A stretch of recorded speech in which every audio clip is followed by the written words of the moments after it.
Welcome to Called to Create. I'm Cassidy Beck, one of the new hosts of the show.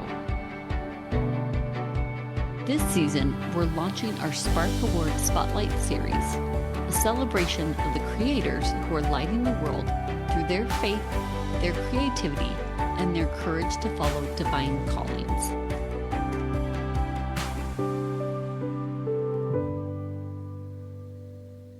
Welcome to Call to Create. I'm your host, Cassidy Beck, and I'd love to be welcoming Heather. Heather, welcome to the show. Thank you. Thanks for having me. So Heather Preece is a wife, a mother, a school counselor, and an adjunct professor of psychology. She is passionate about writing and sharing her experiences with motherhood, parenting children with disabilities, mental health, and finding peace when life doesn't go as planned.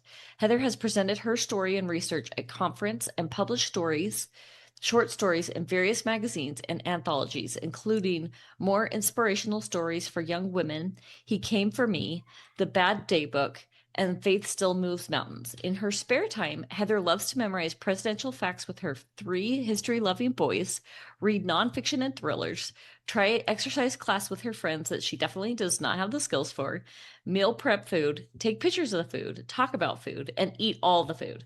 She is on a quest to find the world's best chocolate cake, and Heather currently resides in Utah with her family. So Heather, you have a lot of kind of serious topics in your life. My question is, I kind of want to start out with something light and fun. So how is the search for the world's best chocolate cake going, and who is winning right now? Oh man, yes, I love chocolate cake. It's like my one little special treat when I need a minute. Whenever I have something like really hard I have to do, I always buy myself a piece of chocolate cake so that I know after I do it, I can eat my cake. But for me right now, the winner is Maggleby's chocolate cake. It's so good. I feel like the icing to cake ratio is perfect, and that's really important in a good chocolate cake. So that's the winner right now. I love it. But to be continued, like you'll still Oh be yeah. on this quote. Okay, good, good, Yeah, still questing. Yeah, so good. yeah, if anyone has ideas, share them. Okay, I love it. So, when someone reads your writing today, they see a woman who's really open about motherhood and disabilities, mental health, and faith. I'm curious, what experiences helped you shape the person that you become and the writer that you've also become?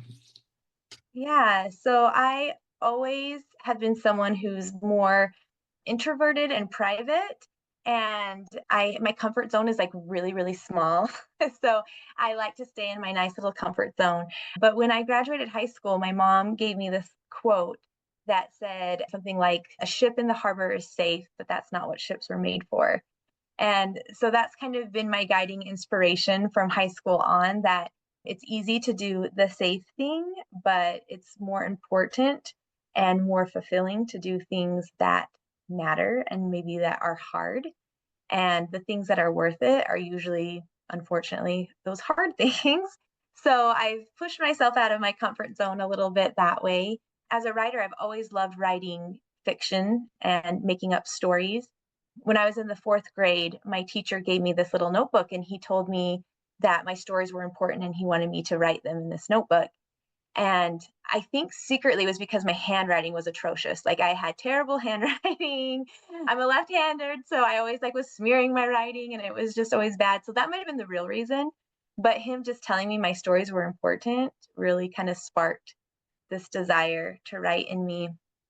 And I think the first time I really wrote something kind of real and heavy and hard was when I was entering a writing contest, and I was submitting this speculative story that I had written in grad school. And I thought it was really good. I'm like, I'm going to submit this. And then I kind of got this little prompting or nudge that I should also submit a story about my life and just kind of some real things and some struggles I had been through just with life not going as planned. And I'm a big time planner. I like to plan things out. I don't want to say I'm a control freak, but maybe a little bit. I like to feel like I'm in control of my life and what's going on. But I was living this life that was not at all what I planned, raising children with disabilities and going through some hard postpartum depression and some mental health challenges. And so I just kind of wrote this real story. And I used humor as a coping mechanism. So there was a lot of kind of humor in the heavy too. And so then I entered this writing contest with both of my stories, and it was at a writing conference, and I still felt very much like imposter syndrome, like I'm not a real writer. So I attended virtually instead of going in person because that felt more comfortable to me. And I was sitting at work on my lunch break watching the awards ceremony, and then I saw my name up on the screen, not for the story I thought, not for my awesome YA story, but for my real story that I had felt prompted to share. And that kind of started the whole, okay, I need to share these stories because obviously people relate to it. And it's important to share those things that are hard sometimes because I think we connect with each other through struggle more than we do our successes. It is so incredible. And I feel like there's so many questions I want to follow up with that. I think where I want to go next, I feel like as writers, a lot of times we think that our words don't matter or that our stories don't matter. And it sounds like that's an experience that you have had. Has that continued, or how have you been able to push past that and share these stories that are really, really important and also a little bit vulnerable? Yeah, I think writing real stories is hard because when you get any kind of rejection, it's like, oh, you're rejecting me as a person, you're rejecting my life, you're saying it's not important enough, to publish or whatever. And then there's also, kind of that thought of you're putting yourself out there to be judged by people, right? Because there's always going to be people who see what you're doing or saying and maybe not think that that's the right thing. But I think I still struggle with that in a lot of ways, but I've had a lot of people along the way be very encouraging to every time, I share something vulnerable and I, push print or push send or whatever it is, push post. I'm like, oh no, it kind of is this little feeling of, you know, being scared, but I've always had people come back and say, thank you, that's helped me, help me realize that I'm not alone. And I think kind of pushing past those feelings of insecurity and realizing that we were made to connect with each other and we were put on this earth to support each other has really helped me to be okay with being a little more vulnerable. So, you have spoken openly about parenting children with disabilities. I'm curious, tell me some of the most important lessons that you've learned from your kids. Yeah, I think kind of the overall most important thing I have learned is it's more important to be a good mom than to look like a good mom and be the kind of mom that my kids need versus what I think other people think I should be. And that was really hard for me, especially as a young mom to, be raising these kids that have different needs. I have three boys, all three of them are autistic, and my youngest one he's considered medically complex because he has a seizure disorder and he has really severe asthma, a feeding disorder, and he's mostly non-speaking. So our world looks very different than a lot of people's worlds, and the way that he behaves and acts is very different sometimes, but also he's like the most he's the happiest kid I've ever met. He's just such a joy. And so I think just realizing that I needed to change versus I needed to change my kids, right? I spent a lot of time in early motherhood trying to be like, why can't you just be normal or act normal? Or why can't my life look like how I thought it was going to look? I imagined myself, going to sports games and dance practice and music lessons. And instead, I'm going to therapies and, doctor's appointments and, trying to fit a mold when that's not what we were meant for, right? So I think just realizing that I needed to change was my biggest lesson. So, is there something that you could share with us, common misconceptions that you feel like you wish people would better understand about families that are navigating disabilities? Yeah, I think one of the biggest things is just realizing that, well, first of all, we're tired. We're very tired all the time. My youngest son does not sleep very well because of his seizure disorder. And so I'm constantly in a state of trying to make up sleep. And I think just I've heard every kind of parenting advice under the sun. I've had people recommend to me, like try this oil or discipline more, do these things. And I know that a lot of them have good intentions. And so I've learned from people who are wiser than me that realizing that when people offer help, it's because a lot of times they don't know what to say or, how to help, but they're trying. And so knowing that their heart is in the right place and the intentions are good. But I think just the biggest thing is including. us, right? We can't always make it to the events and we can't always stay the whole time, but like just making us still feel like we're welcome and that we have a seat at the table, even though my kids are probably not going to sit at the table. They're probably going to be under your table or dancing around your table or banging on your table, but like still making us feel like we have a place, I think is one of the biggest and most important things you can do for families with disabilities. Yeah. So, and I'm curious too, how has your experience with your kids kind of changed your understanding of what success looks like? That's a really good question. I think I pay attention a lot more to the little things than I ever would have thought that I did. With my oldest son, being a first time mom, and seeing, I was pregnant at the same time as family members and as friends, and we were all having babies at the same time. And, we'd sit around and talk about milestones. And I'd be like, oh, yeah, my son just rolled over. And they're like, oh, cool, my son's walking. And I'm like, wait, what? Like, should my son be at that point now? And so kind of feeling this perpetual feeling of like, oh no, we're behind. Like, what are we doing wrong? Or, is it me as a mom? And I think especially where I ended up with three kids with, varying degrees of disabilities and different things that challenges that they have. There was a lot of that mom guilt of like, what am I doing wrong? And so I think just paying attention to those little victories has really made a big difference instead of comparing myself to other people.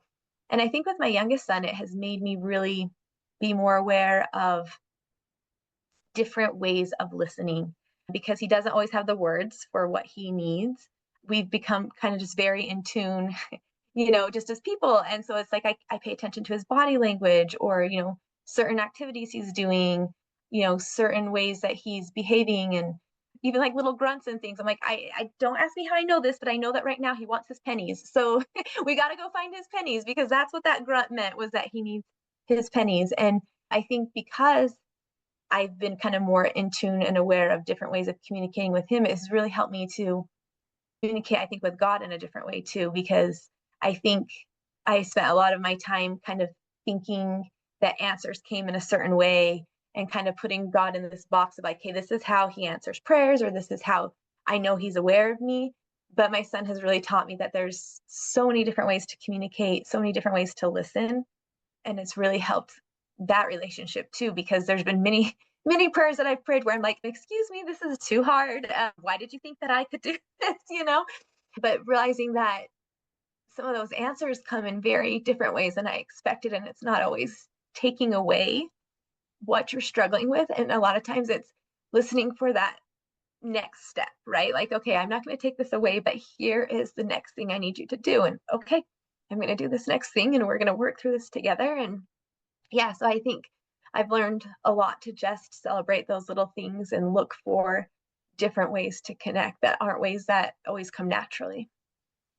I love that answer so much. And I love the idea that just listening so intently to your son helps you focus and know how God speaks to you. That is a beautiful truth. Thank you for sharing.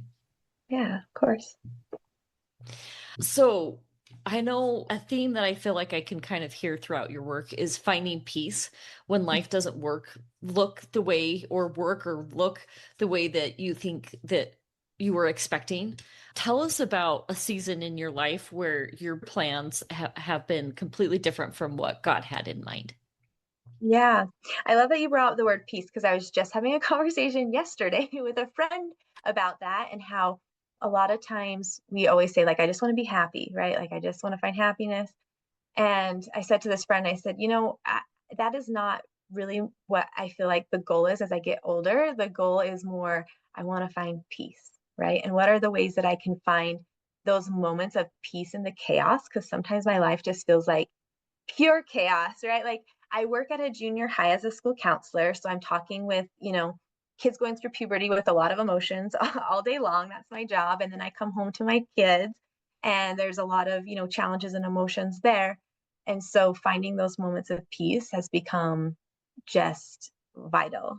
But I would say one of those moments of where things didn't go according to plan, and I write about this in my book, is the first time I took my oldest son to Disneyland, and we didn't know at that point that he was autistic yet. And I never grew up going to Disneyland. I grew up actually really poor, and my husband's family was like really into Disneyland. Like this was like their thing. And so we were going with our extended family. And my son has a cousin who's the same age as him, and they're literally like 8 days apart.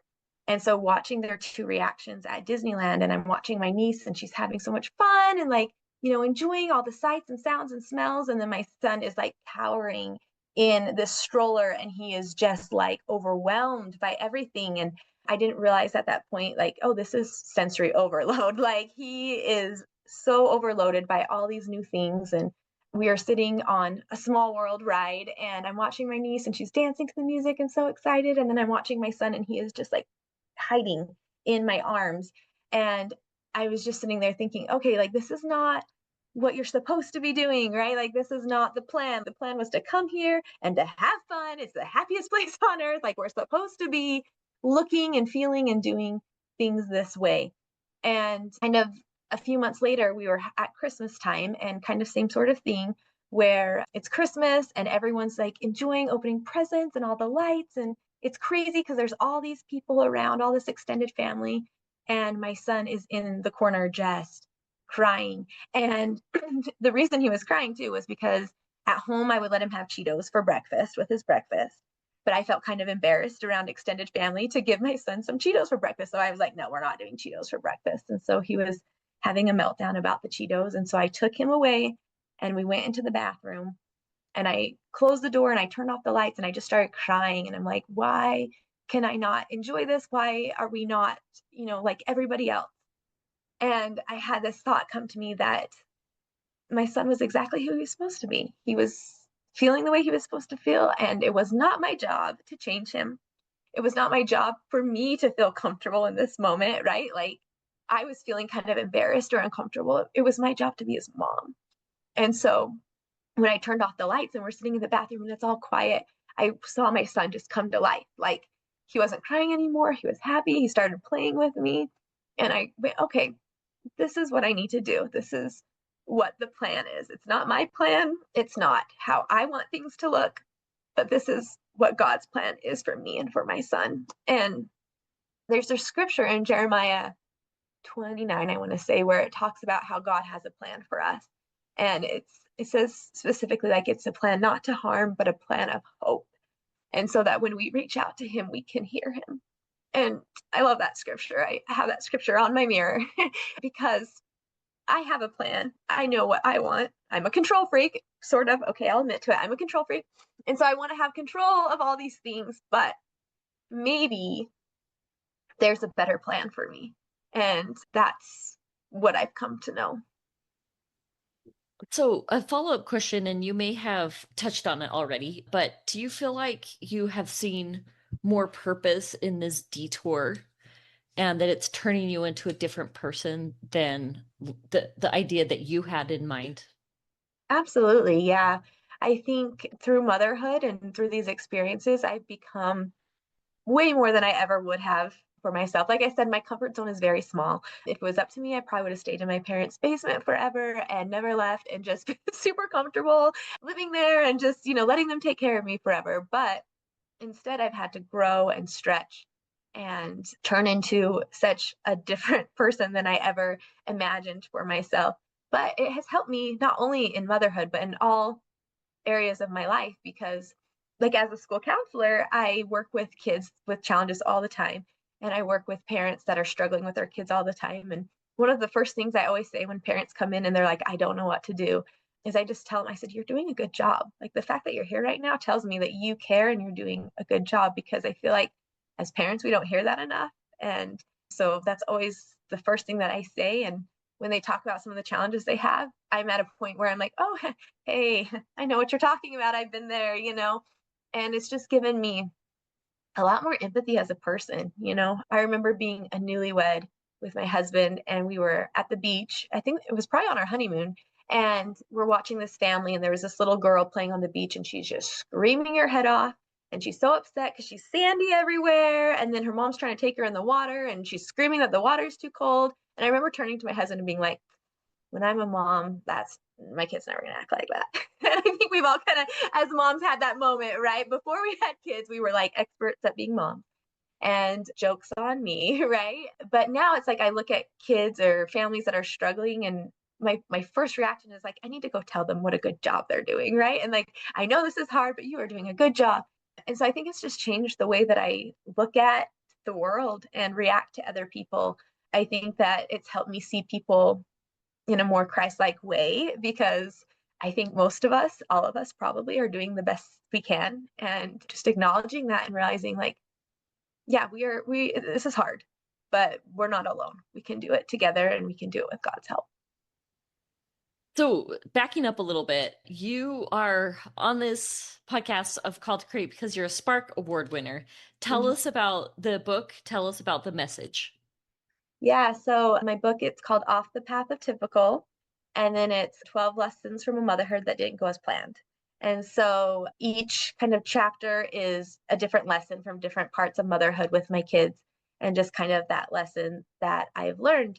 And the concept of the title came to me because we I spent a lot of time in doctors' offices and therapies, and they talk a lot about like typical development, typical paths, typical, this is what we see. And my kids have always been off the charts, like, no, they're struggling, they're over here.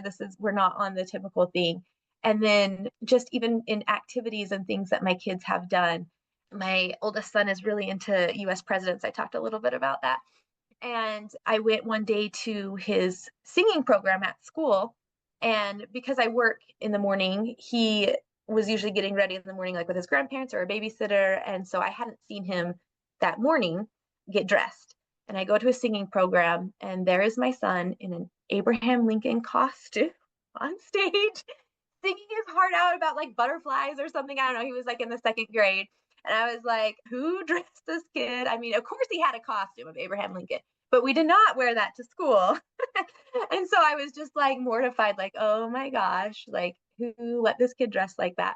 But those are kind of the things, the stories that I have, and the things that I've had to kind of let go, where it's like, okay, do I care that he's dressed as Abraham Lincoln because I'm worried how that makes me look as a mom? Or do I really like, am I really upset? And I'm not really, like, it's fine. He loves Abraham Lincoln. He's wearing a top hat. It's fine. It's okay.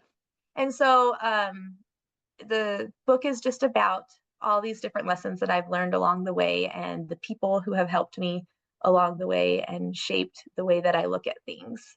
And I always have people ask me like, why is it 12? And I'm like, because it's not typical. I can't do 10 lessons. We got to do 12 because we're not typical here. So yeah, that's what the book's about. So, can you share a moment when you feel like God was carrying you through something that that you weren't sure that you could totally handle on your own? Yeah, lots, lots. But the biggest one that always comes to mind is when we found out that my youngest son had a seizure disorder. So he already, it was like every year we were adding some new therapy, some new thing going on. He had been hospitalized several times in the last couple of years because of asthma. We just could not get it under control. And he's non-speaking, so he couldn't tell us a lot of times, like, hey, I'm having a hard time breathing. So we had to really pay attention to what was going on. And then all of a sudden, out of nowhere, he just stopped sleeping. And I was trying to figure out what was going on, and took him to the neurologist.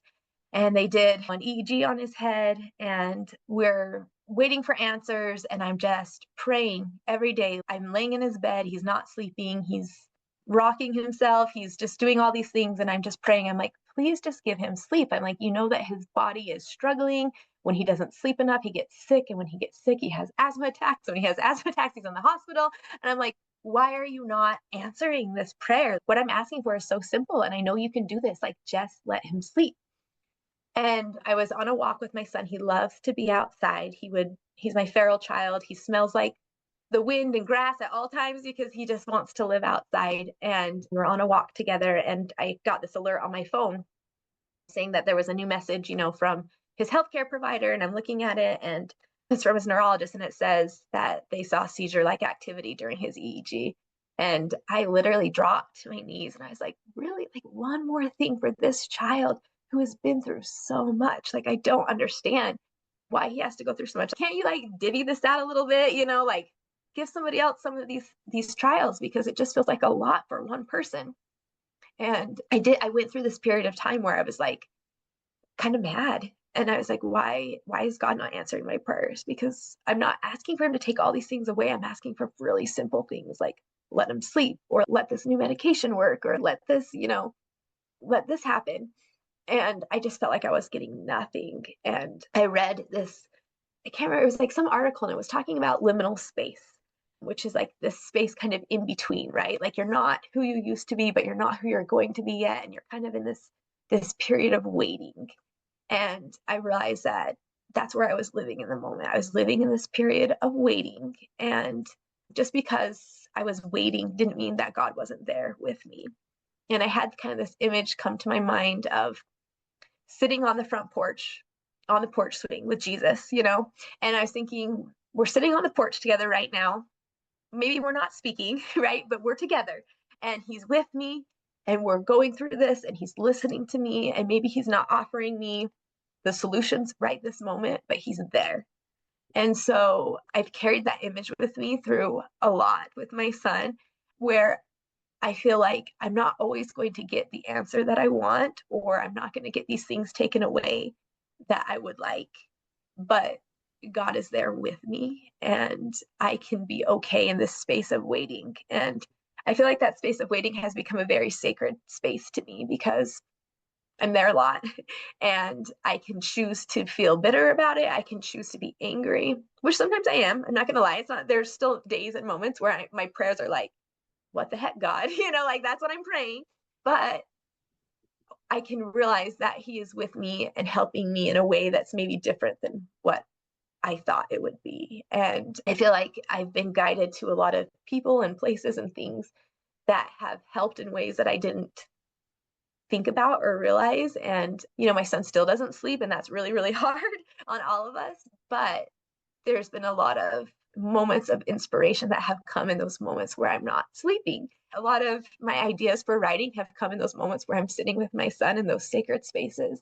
I've had inspirations come to me like, hey, you should call this friend that you haven't talked to in a while. And I feel like a lot of that inspiration comes in those moments where I have nothing better to do but sit with God and sit with my son. And it has really created some very sacred and spiritual experiences in my life. I love that idea of being open to sitting in the waiting and Mm-hmm. just finding peace in the waiting. And I think we are a people that like to get to where we're going. Yes. And that moment of waiting and like knowing that it's there, but also knowing and recognizing the calm and the peace in it. And I think that's such a powerful message. So you've contributed to multiple anthologies and you've shared your experiences in many different settings. I'm curious, why do you think stories matter so much, especially when we're talking about faith and hardship? Yeah, I think stories are so important. And I think that we all have stories. And I think a lot of us feel like our stories aren't important or aren't big enough or exciting enough. But I have found that it's the little things, the little stories of everyday life that people really resonate with, that they relate to, and that we connect on. I've talked about that, where I just feel like we connect through struggle, right? Like, because that's relatable. We all have moments where we struggle. And I feel like that truly is where we learn to see each other through God's eyes, is through those struggles, and tapping into that feeling of ourselves of like, oh, I have been in a place similar before, and I know what this feels like, and it's really, really hard. Let me sit in this place with you. And that's such a powerful message. I have a friend who, the way she always asks me if I need help is she says, how can I help you right now? And then it really just makes me think like, okay, yeah, let me think what you could do for me right this minute that would really help me. And sometimes it's as simple as go buy me some chocolate cake, right? Like, and let's sit together and let's eat this chocolate cake together. But I think that we all have stories, and those stories really help us connect to each other. It helps us connect to our faith. It helps us sometimes looking back, realizing ways that we were carried that we didn't realize, right? Especially when, like I said, those answers come in ways that we're not expecting or not feeling like that's the answer I was wanting for or going for. Yeah, stories are powerful. I totally agree with that. I feel like stories are so powerful. So, is there been like a story that someone has shared with you that has impacted you? Yeah. So if we're going kind of in a broad sense of like not someone I know, but one of my favorite memoirs I ever read was Alex Trebek's memoir. We are Jeopardy nerds at my house. Like, of course, right? We're this neurodivergent household. So my kids are very good at memorizing facts and things. And I've always loved watching Jeopardy. I used to watch Jeopardy as a kid with my parents. And now I watch it with my 15-year-old son. Every night we watch Jeopardy together. And I read Alex Trebek's memoir a few years ago, and I just loved learning about his life and the things that he wrote about. But there's this quote from his memoir, too, where he talks about how he's curious about everything, even things he's not interested in.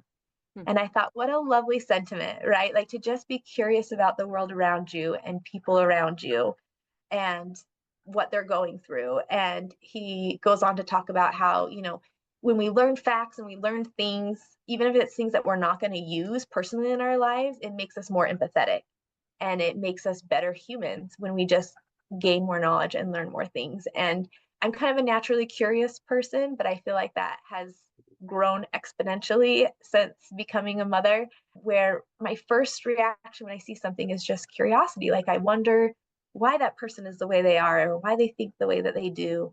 And I feel like it sounds like super cheesy, but like Jeopardy has helped me with that too. Like, just be like curious about things and curious about people and places and learning more about things around us. And I think the more that I learn, the more empathetic I become. And the more I realize that there's a reason that people are the way that they are. And, God loves all of his children. He doesn't love me more than the person next to me. He loves all of us. And once I get to know somebody, it really makes sense why they're the way that they are and helps me to see them in that light. And so I think that just being curious is one of the greatest lessons I've learned. I love that so much. And I feel like, yes, I am also, I like to consider myself a very curious person, but I think it's hard to be curious about the things that you're not interested in because you're like, snooze fest. But Yeah. someone else is interested in that. And so be curious about it and find out more about it. And I really like what you're talking about, that it can just help you connect with people or be a more empathetic person. So yes. And also, man, that's hard. Yes, it's true. And I will say, my oldest son was super into US presidents. I knew zero things about US presidents before then. I mean, ask me like who's on Mount Rushmore, I wouldn't have known, right? I'm like, I know Washington, Lincoln, I don't know, just that. But like I always say, autistic people get what they call hyperfixation on things. And my hyperfixation is my kids' hyperfixation. So I'm like, whatever you're interested in, let's go full force. We're going to learn all about it. And now I'm like, oh, you don't know who Rutherford B. Hayes is? That's weird. Because it's like I know all these weird, obscure facts about presidents and not something I was ever interested in. But now I'm like, this is actually kind of cool. Like, I kind of like this. Yeah. Absolutely. Okay, I'm going to put you on the spot, Heather. Tell me your most obscure fact Oh, most obscure about fact. presidents. Yeah. Okay, so when Andrew Jackson died at his funeral, they brought his parrot. And apparently his parrot knew a lot of profanity. And so he was using a lot of swear words at the funeral. And they actually had to kick the parrot out of the funeral because he would not stop swearing. So there's your little obscure president fact for the day. Okay, that was amazing. That's awesome. That I did not know, but found it very interesting. So Yeah, thank you for right. that. I mean, who knew? My son knew. My son knew. So, if there's a parent that's listening right now who is feeling overwhelmed, exhausted, or worried that they're falling short, what would you want them to hear? I would want them to hear that you are exactly where you're supposed to be and you are doing what you need to do and you are doing a good job. And guess what? It is hard. Whether or not your kids have disabilities, like being a parent in general is just hard. And seeing your kids suffer is hard because we want to take away all their pain, right? Like we want life to be good and easy and happy for them. But that's not how we grow, unfortunately. I wish it was. I wish that we could grow from life being super easy, but that also is boring, right? Like you wouldn't want to read a book that was once upon a time, her life was perfect and she lived happily ever after the end, right? That would be such a boring story. But through our challenges, we learn and grow, and our kids are exactly who they're supposed to be and who Heavenly Father made them to be. And it's our job to help them learn and grow. And sometimes that is really hard. And sometimes that looks like not the way we thought it would look. And sometimes we're the kinds of parents we never thought we would be. But I think that for me, there are days where I can give 100%. And then there are days where I can give 10%. And then that's when I get on my knees and I'm like, Heavenly Father, you got to pick up the other 90 today because I'm a 10% parent today. I'm like, I need your help. Help me get through just this day, this hour, this minute, right? And he will. He'll be there for us. And so I think involving God in our parenthood is pretty solid advice. So, after everything that you've experienced, tell me what peace means to you today. Hmm, great question. Yeah. I think for me, peace is just finding those little moments of joy, those little moments of quiet, those little moments of success. For me, peace is knowing that even though the world around me is chaos, which it often is, I'm often going from one fire to the other and chaos, that my internal world can still be a place of peace. And so I think, I spend a lot of time walking. First of all, because my son is outside all the time and he's what we call an eloper, where he just has no sense of danger and he's always taking off. And so I'm constantly, after him walking. But after my youngest goes to bed and my oldest kids, are kind of settled for the night, I go for a walk. I have this beautiful little walking trail just right outside my front door that goes in a circle. And I spend that time to just say prayers of gratitude to Heavenly Father for whatever I found in that day to be grateful for. And I also started this journal that I called One Little Thing, where I just try and find one thing that day that was an uplifting thing or brought peace into my life. And I realized how much of that came from other people. Like there was a moment where my middle son, he lost his pet rock at the park. And I don't know if you've ever lost a pet rock at a park full of rocks. There was rocks and leaves. This rock had little googly eyes on it. So it was very special. I couldn't just pick up any rock and be like, here it is.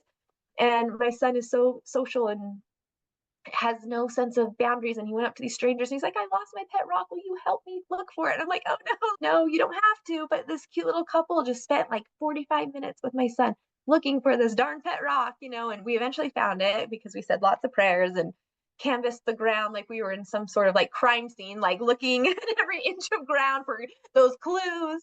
But I remember writing about that in my journal and just being like, wow, that was really impactful for my son and for him to ask for help from some strangers and for them to take time out of their day to help. And so for me, peace is looking for those little moments of heaven. Yeah. So, for people that are listening to this conversation, what do you hope they remember? Not about like necessarily your story, but about their own story. Yeah. I hope the biggest takeaway is that even though things don't go as planned, and we maybe are upset about that, right? Because sometimes we like things to go according to plan, especially for big time planners. That doesn't mean that there isn't a plan, right? I truly believe that God has a plan for us, and sometimes that's going to stretch us and be hard, but that if we include Him in our decisions and include Him in our lives, that we will start to be a little more open to that plan and maybe see what it is that he has for us and in store for us, and that our lives, our stories are important and they matter. And just maybe taking the time to create and how important that is. I remember reading this study that talked about how 100 years ago we spent 15% of our day consuming information, and that nowadays we spend 80% of our day consuming. Wow. And our brains are still the same, right? They're not built for that overload of information. We were not built to consume all day long. And the way that we kind of get out of that loop is by creating. And so, whatever that is, whether that's writing down your story, journaling, gardening, dancing, singing, whatever it is. And I have learned you don't have to be good to create, right? Like you don't have to be good at it. It just has to be something you enjoy, and how that really helps our brains to kind of get out of that loop of consumption, because I think we were made to create, we were called to create, right? Like we really were made to create things. And so taking the time to create is very important. So, where can people find you? How can we support you? Yeah, so my book is still kind of a work in progress. We're in the editing phase now. I'm hoping to get it published in the next little while. But some of the anthologies that I've written in, they're available on Amazon, or a couple of them are in Deseret Book. I'm on Instagram under Simplify Mama is my handle. And I write a lot about different books I've read, things I'm reading. And my stories are always about my kids and kind of funny things, or just kind of teaching moments about, interacting with kids with disabilities. So yeah, come find me. I'd love for you to join me. Heather, thank you so much. It's been an absolute pleasure. Thank you.